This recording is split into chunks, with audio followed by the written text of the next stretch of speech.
Hello everyone, Joel here. Let's be real, you think you've played every great role-playing games out there, like Skyrim or even Persona 5, but what if I told you that there are some perfect RPGs that you've probably never even heard of?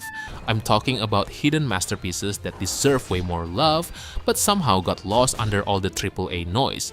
And since there are tons of RPGs that fit this criteria, this video will act as the part 1 of the series. 목표 제압하겠다. Before we go into the list, I want to give you my recommendation for some of the best deals in instant gaming right now, especially if you're tight on budget. We knew that instant gaming always give us so many crazy deals for your favorite games, like these titles for example. I mean, can you believe these prices?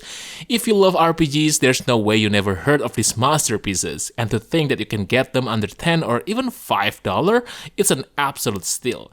All you have to do is just click my link in the description below, start searching for your favorite games and use the activation code on your chosen platform. By using my link, you're not only saving tons of money, but also helping me to support this channel. Alright then, let's get back into the list. Summoner 2 feels like someone at Volition looked at the first game, sighed deeply and said, alright, let's fix everything. This time, you step into the shoes of Maya, the queen who also happens to be the reincarnated goddess Lahara. If juggling royal duties and world-saving sounds stressful, don't worry. The story's so dense, you'll forget what simple means halfway through. Combat finally drops the awkward button mash dance from the original and replaces it with real-time mayhem and fighting game-style moves that actually feel good to pull off. The AI sometimes behaves like it's concussed, but the customizable skill trees, improved graphics, and slick cutscenes surely make up for it.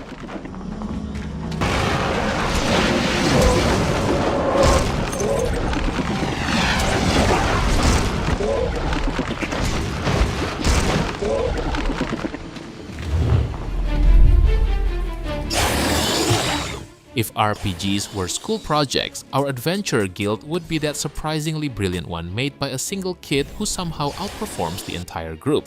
Instead of being another chosen hero saves the kingdom tale, you're the one behind the curtain. The guild master juggling egos, finances, and dungeon reports like a medieval HR manager with trust issues. The twist? Every battle plays like strategic chess with fireballs, where positioning and the risky bravery system turn each fight into a gamble between genius and disaster. Managing morale, crafting gear, and dealing with adventurers who occasionally break down adds layers of addictive chaos. Sure, the visuals lean toward cozy anime afternoon rather than blockbuster spectacle, but that's part of the charm. When your best assassin bites it because you got cocky 2 turns early, you'll debate reloading for a solid 5 minutes, then dive right back in. It's proof that heroes may do the fighting, but the real drama happens in the guild ledger.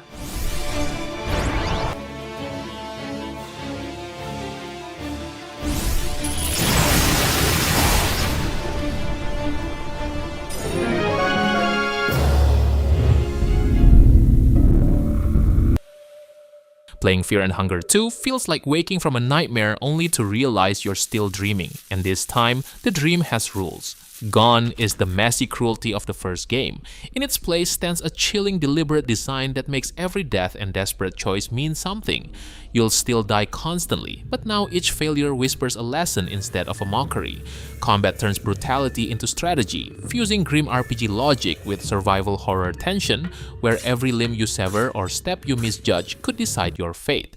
The world pulls you deeper with genius-level map design straight out of Dark Souls philosophy, only denser and stranger. Then there's the replayability. Starting again with a new protagonist isn't repetition, it's revelation. Each playthrough reshapes the horror, peeling another layer of Miro Haverinen's twisted masterpiece.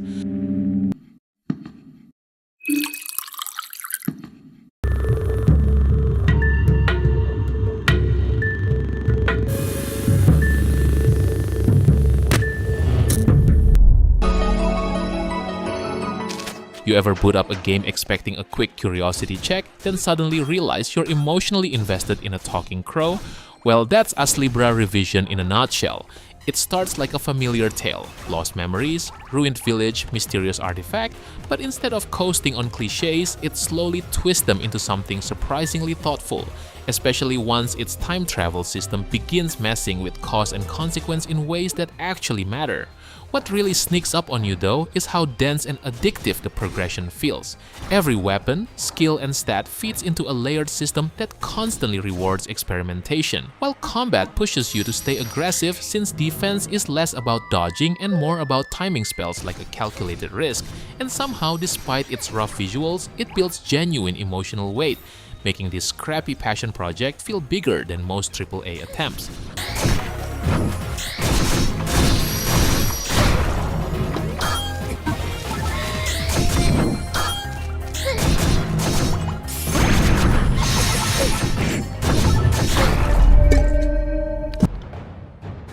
Most RPGs ask who you want to save, but Tyranny walks in and calmly asks what kind of villain are you today? And somehow, that question sticks longer than any heroic speech ever could. From the very beginning, you're not rising against evil, you're enforcing it, shaping laws under an overlord who's already won, which flips the usual formula in a way that feels both refreshing and slightly uncomfortable. As you move through its world, the real hook isn't combat or loot, but the constant negotiation between fear and loyalty, where every decision subtly reshapes how people see you. Interestingly, it doesn't rely on shock value. Instead, it nudges you into reflecting on your own logic, especially when companions start challenging your choices in ways that feel personal. Even when the gameplay takes a backseat, the writing carries everything, turning each playthrough into a different kind of moral experiment you didn't expect to enjoy this much.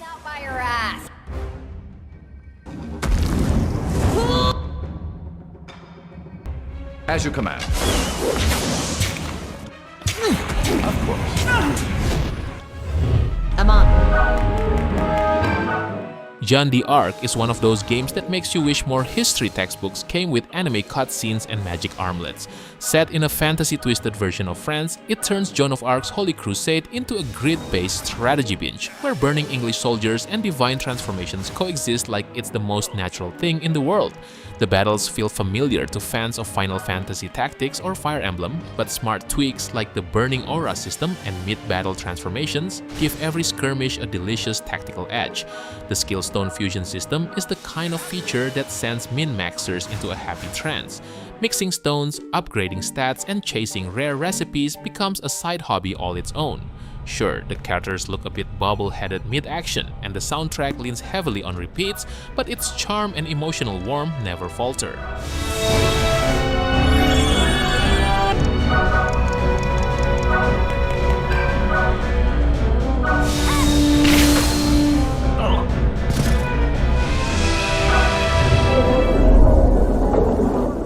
There's a moment early in Planescape Torment where you realize this isn't going to play by normal RPG rules, and honestly, it never apologizes for that. Instead of pushing you toward glory, it quietly traps you inside your own thoughts, asking uncomfortable questions about identity while you wander through Sigil as a man who simply refuses to stay dead. What keeps the journey gripping, though, isn't just the philosophy, but how naturally it's carried by its cast. Morta never stops talking, yet somehow never gets annoying, while Dakon delivers lines that feel heavier the more you sit with them. Because of that, every conversation feels deliberate, almost like the game is daring you to pay attention. Sure, combat drags and the visuals show their age, but none of that really matters when the writing hits this hard.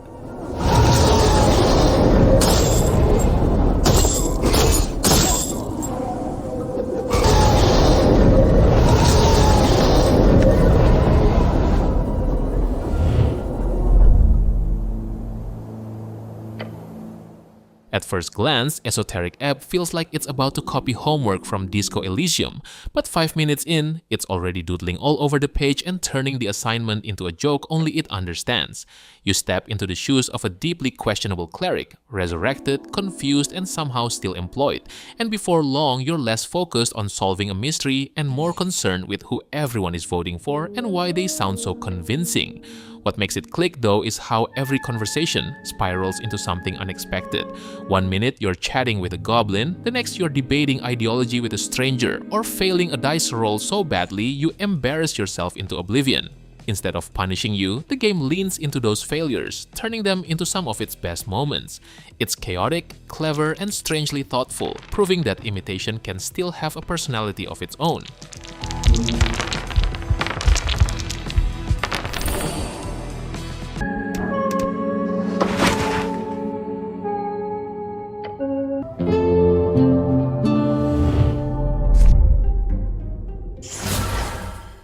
tell you something first. Wildermyth doesn't try to impress you in the first 5 minutes.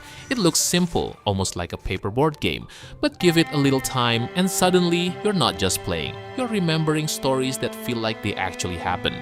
At the start, you create a few random heroes and honestly, they feel pretty normal. Then the game starts messing with your expectations. One character might grow wings, another slowly turns into fire, and somehow your quiet ranger ends up in a romance that actually changes how they fight. Because of that, every decision feels personal, even when it's small. What really makes it special is how time moves forward. Your heroes age, retire, or even die, and later their children or legends take their place. So instead of chasing loot, you're building history. By the end, you're not thinking about stats anymore, you're thinking, yeah, I remember that hero.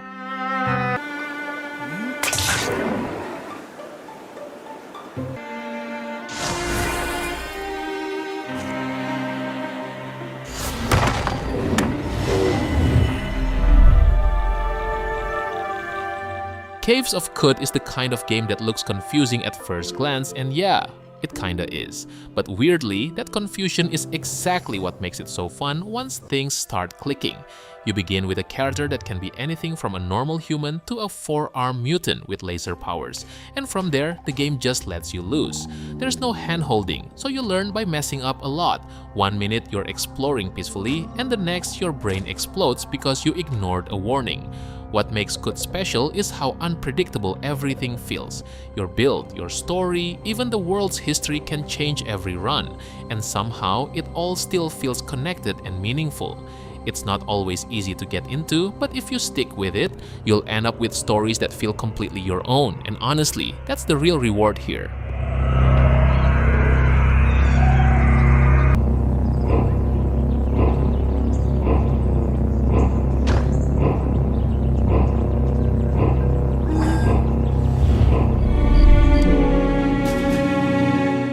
Battle Brothers is a game that laughs at your optimism. It's a gritty turn-based tactics game that proves misery can be addictive when wrapped in brilliant design.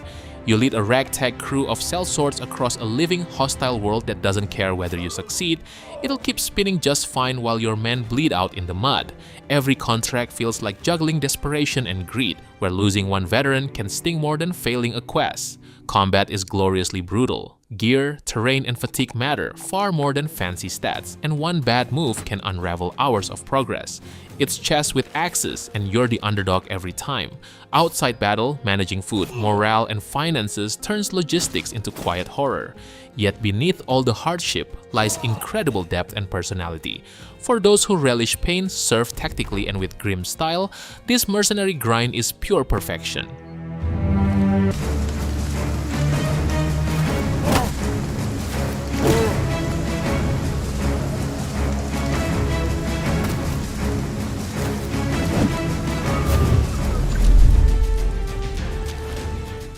Imagine a game that looks like a normal anime tactics RPG and then completely loses its mind in the best way possible.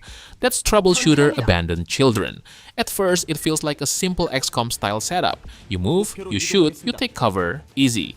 Then suddenly, the game dumps a mountain of systems on you, and somehow, it works. The real hook is the mastery system, where you're constantly building, breaking, and rebuilding your characters like a mad scientist. Every mission gives you new pieces, and before you know it, you've spent more time tweaking builds than actually fighting. What makes it special is that the game wants you to experiment. Nothing feels locked, and every character can turn into something unexpected if you're clever enough. 이것이 바로 정의의 힘이다. 맞을 거예요.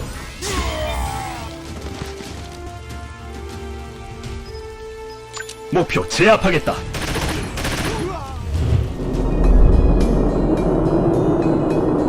You ever load up a game thinking you'll just try it for an hour? And suddenly it's 3 a.m. and you're planning your farm layout like your life depends on it? Yeah, that's Elin.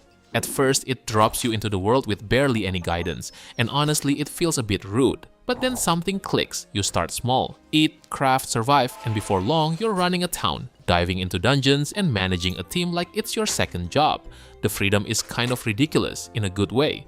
What really stands out is how everything connects.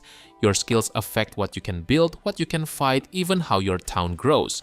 And because the whole world runs on turn-based logic, every step actually matters. It's not a game you rush, it's one you slowly figure out, mess up, and improve at.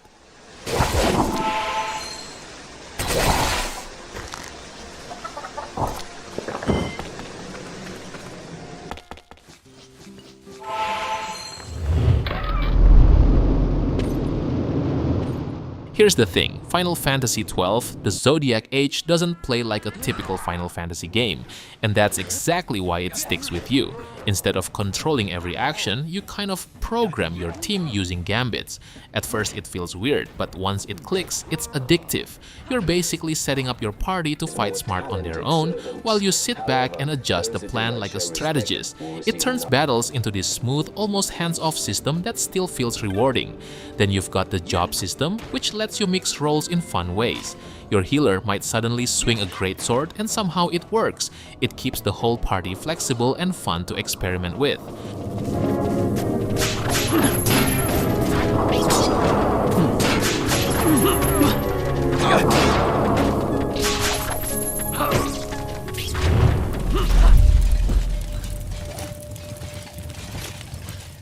Let's be honest, Kenshi is not here to make you feel like a hero. In fact, the game starts by kicking you down. You begin as basically nobody. No power, no safety, and definitely no respect. The world doesn't care about you, and that's what makes it interesting. You can become anything, a traitor, a thief, a rebel, or even a warlord, but nothing is handed to you. You earn everything the hard way. What makes Kenshi stand out is how free it feels. There's no real story pushing you forward, so your journey becomes the story. Maybe you build a town, maybe you lead a squad, or maybe you just try not to starve. And yes, you will fail a lot. Combat is rough, survival is brutal, but that's the point. When your weak character finally becomes strong, it actually means something.